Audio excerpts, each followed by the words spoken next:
Welcome to AKM channel అండి. ఈరోజు నేను పేపర్ అటుకులతో మీకు ఒక స్నాక్స్ చేయబోతాను. నేను ఈరోజు ఇది చాలా టేస్ట్గా ఉంది. ఇది కర్ణాటక స్టైల్. ఇది అంటే టేస్ట్ అయితే చాలా చాలా బాగుంటుంది. మీకు ఇమ్మీడియట్గా విత్ ఇన్ ఒక 2 minutes పిల్లలకి స్నాక్స్ చేసి ఇవ్వచ్చు. దీనికి కావాల్సిన పదార్థాలు ఏంటో చూపిస్తాను.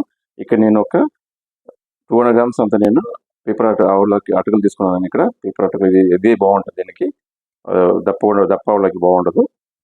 దీనికి కొద్దిగా కొత్తిమీర, కరివేపాకు, ఒక 2 పచ్చిమిర్చి నేను కట్ చేసి పెట్టుకున్నాను. ఇక్కడ ఒక ఆనియన్ సన్నగా తరిగి పెట్టుకోండా, కొద్దిగా ఒక పావు బౌల్ అంత నేను కప్ అంత నేను పల్లీలు తీసుకున్నా. 2 ఎలా చేయడం చూపిస్తాను. ఇప్పుడు నేను ఇక్కడ ఆల్రెడీ కడాయి పెట్టుకున్నాను. కడాయి పెట్టుకుని నేను 1 స్పూన్ అంత ఆయిల్ వేసుకున్నాను. దీన్ని ఈ ఆయిల్ని మనం ఇప్పుడు ఆనియన్, పచ్చిమిర్చి, కరివేపాకు ప్లస్ పల్లీలు పెట్టి దీన్ని ఫ్రై చేసుకుందాం. ఇప్పుడు ఈ పల్లీలు అయిపోయిందండి. ఇది వేగింది, ఇప్పుడు ఫ్రై అయింది. ఇప్పుడు ఆయిల్ అనేది సపరేట్ తీసేసుకుందాం. లేదంటే మనం ఆనియన్ చెప్పేసామంటే ఇది మెత్తగా అయిపోతుంది. పల్లీలు బాగుంటుంది తినడానికి. సపరేట్ తీసుకొని ఆనియన్ ఫ్రై చేసుకుందాం. ఇప్పుడు ఆనియన్ మంచిగా ఫ్రై అయిందండి. దీంట్లో మనం ఇప్పుడు కొద్దిగా పసుపు, టేస్ట్ అయిన సాల్ట్ యాడ్ చేసుకున్నాం. ఇప్పుడు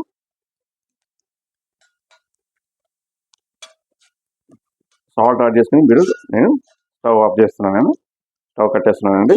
ఆఫ్ చేసి కొంచెం ఆరబెట్టాలి. దీన్ని ఆరబెట్టిన తర్వాత మనం అటుకులు మిక్స్ చేసుకుందాం. ఇప్పుడు ఇది ఆరిపోయిందండి. ఇప్పుడు మనం దీంట్లో అటుకులు వేసుకుందాం.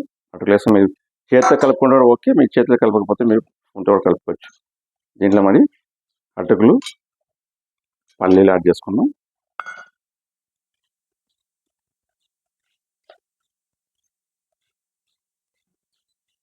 దీంట్లో నేను మీకు ఆఖరికి 1 స్పూన్ షుగర్ యాడ్ చేయాలి. అప్పుడు నేను షుగర్ చూపించలేదు. ప్లస్ దీంట్లో ఫ్రెష్ కొబ్బరి అంటే మాకు చాలా బాగుంటుంది. టేస్ట్ అయితే అద్దరిపోతుంది. నా దగ్గర ఫ్రెష్ కొబ్బరి లేదు కాబట్టి నేను ఎండిన కొబ్బరి యాడ్ చేసుకుంటాను. ఇప్పుడు దీనికి ఆల్రెడీ సాల్ట్ యాడ్ చేసాను కాబట్టి ఎండి కొబ్బరి ప్లస్ దీనికి 1 స్పూన్ నేను షుగర్ యాడ్ చేసుకుంటానండి. యాడ్ చేసి టేస్ట్ అయితే చాలా బాగుంటుంది. షుగర్ యాడ్ చేసే వల్ల యాడ్ చేసిన తర్వాత మీకు చూపిస్తాను నేను. ఇప్పుడైతే రెడీ అయిపోయిందండి. ఇది చాలా టేస్ట్గా ఉంటుంది. మీ పిల్లలకు విత్ ఇన్ 5 minutes చేసి ఇవ్వచ్చు మీరు.